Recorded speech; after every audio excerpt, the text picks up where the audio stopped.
안녕하십니까. 나 혼자 못 살아 알렉스입니다. 미국 경찰들의 연봉은 얼마나 될까? 캘리포니아 너무 퍼주는 거 아니야? 라는 주제로 다뤄보겠습니다.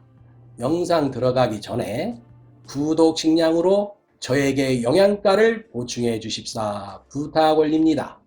자, 영상 시작합니다. 미국 경찰이나 보안관의 근무 지역과 부서에 따라 연봉의 차이가 상당히 큽니다.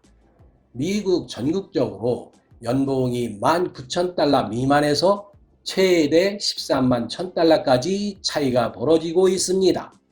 정말로 믿기지 않을 정도로 빈곤 경찰 급여가 존재한다는 건데요. 경찰이나 보안관의 시간당 평균 시급은 약 33달러, 평균 연봉은 약 7만 달러에 이르지만 근무 지역과 근무 부서에 따라서 차이가 매우 크다는 겁니다. 미국 노동통계국의 2020년 5월 보고서에 의하면 캘리포니아주 경찰관이 평균 연봉이 10만 7,440달러로 가장 높았습니다. 그리고 미시시피 경찰관은 연간 3만 7천 달러 정도로 가장 낮은 연봉을 받았습니다. 이거는 일단 평균 연봉이라는 걸 알아두시고요. 대도시 및 지방 지역에서의 연봉을 좀 더 상세히 들여다보면 일부 지역에서는 평균 연봉이 19,000달러 미만인 반면 대도시 지역에서는 13만 1,000달러 이상이나 되면서 일부 경찰 간부들은 세계에서 가장 비효율적인 경찰 연봉제도라고 불평하고도 있습니다.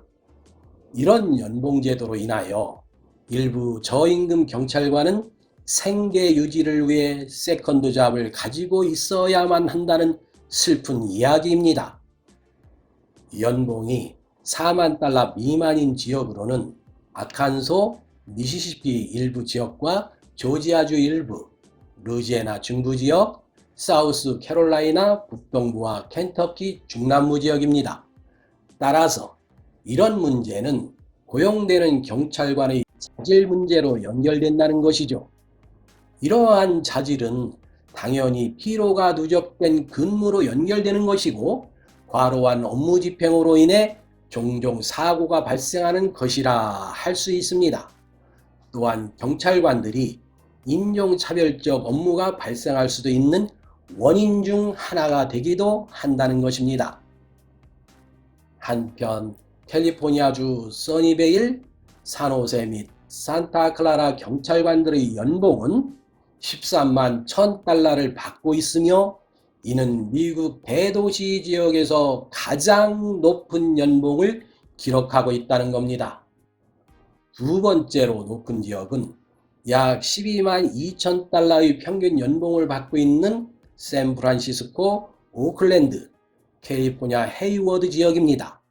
대도시에서도 가장 높은 경찰급여를 받는 경찰서 10여 개가 모두 캘리포니아에 있는 것입니다. 최고 급여를 받는 변두리 지역으로는 캘리포니아의 노스밸리, 동부 시에라, 노스코스트 지역이 포함되며 이 지역 평균 연봉은 8만 3천 달러에서 9만 4천 달러에 이릅니다. 그리고 하와이와 카우아이 지역은 8만 4,500달러, 알래스카의 도심권 밖의 경찰관들은 7만 9,300달러의 연봉을 받고 있다고 합니다. 시간당 평균 페이를 비교해보면 그래도 높은 시간급을 받는다는 일리노이와 캘리포니아를 예로 들어보겠습니다. 일리노이는 시간당 평균 약 38달러를 받고 캘리포니아에서는 약 51.65달러를 시간당 받는다는 통계가 나와 있습니다. 저는 개인적으로 경찰 개혁은 필요하지만 그들의 권력 사용을 지나치게 제한하게 되면 다인종 사회인 미국의 사회는 안전보다는 위험 쪽에 기울어지게 될 것이라고 생각하고 있습니다. 그리고 캘리포니아 경찰관들의 연봉이 높은 것은 아마도 캘리포니아가 세계 경제 6위에 자리 잡고 있어서 금융의 움직임이 크고, 이러한 큰 경제 규모 속에 전 세계의 다양한 인종이 모여 살고 있기 때문에, 그리고 사건 사고가 많기 때문에 치안 유지를 하는 캘리포니아 경찰관들의 연봉이 높은 것은 아닐까 하고 생각해 봅니다. 캘리포니아 개빈 뉴섬 너무 퍼주는 거 아니요? 큰 그림을 먼저 말씀드리면 이렇습니다. 개빈 뉴섬 캘리포니아 주지사가 어제 5월 14일이죠. 2,680억 달러 규모의 매우 큼지막한 금액이 투여되는 저소득층 복지 프로그램을 발표했습니다. 이 프로그램에는 가주 내 저소득층을 위한 기본소득 보장 프로그램과 60세 이상 불법 체류자들에게 메디컬 혜택까지 제공하는 내용이 포함되어 있습니다. 이 신규 예산안은 이미 예정된 주정부 지출안보다 3분의 1이 더 늘어난 액수입니다.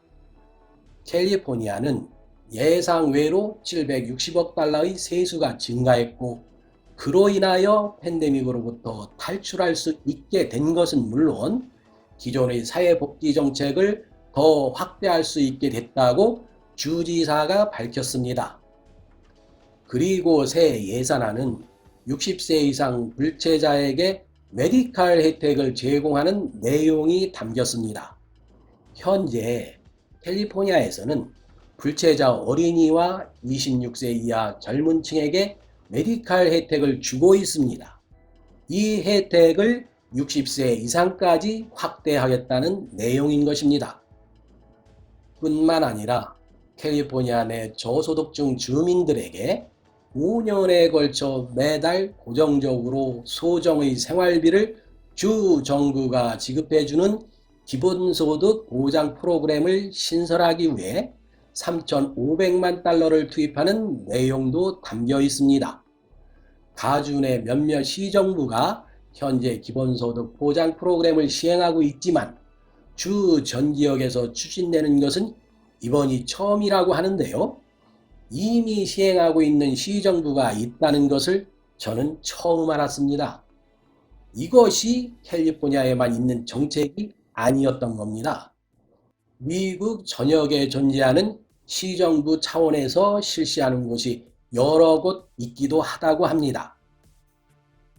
가주 내 1,100만 명에 달하는 연소득 7만 5천 달러 이하 가구에게 최대 1,100달러의 경기 부양금을 지급하고, 이외에도 72억 달러를 투입해 밀린 렌트비와 전기, 수도세도 주정부가 갚아 준다는 계획입니다.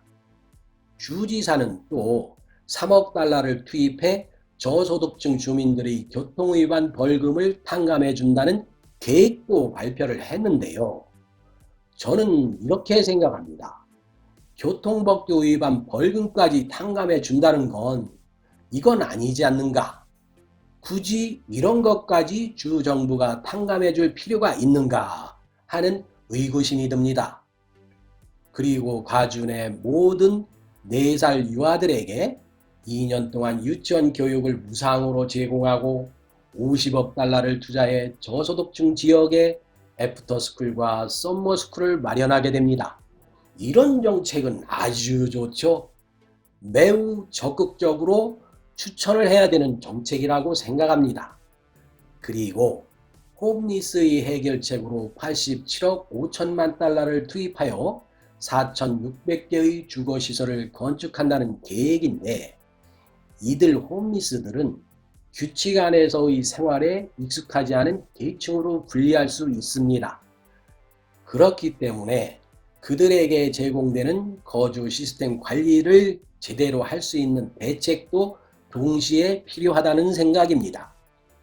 캘리포니아 주지사 개빈 뉴섬의 이런 정책 아이디어는 바이든 정부의 부자 증세로 인한 세수 증가를 염두에 둔 것으로부터 나왔다고 생각은 하는데요.